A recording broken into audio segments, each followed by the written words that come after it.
9 December পাক বাহিনী ক্যাম্পে সারেন্ডারপত্র পাঠানো হয়েছিল। সেই সারেন্ডারপত্র নিয়ে গেছিল জহুরুল হক মুন্সি। তাকে ওরা বেঁধে অনেক নির্যাতন করেছে। নির্যাতন করে পরে তাকে ছেড়ে দিয়েছে। ছেড়ে দেওয়ার পরে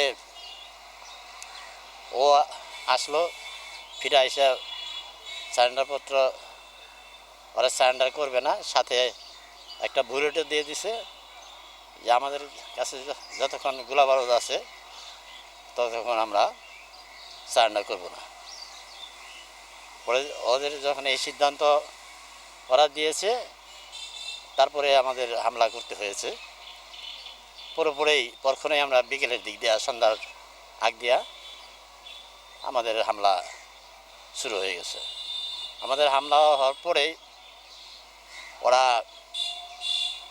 অনেক পাক বাহিনী সেখানে মারা গেছে এবং অনেক কিছু আহত হয়েছে।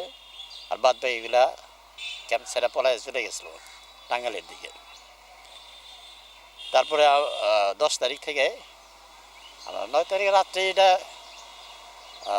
হয়ে গেছে, মুক্ত হয়ে গেছে। তো 10 তারিখ ভোর থেকে আমরা পাবলিক জানাজানি হয়ে গেছে যে জামালপুর মুক্ত হয়ে গেছে।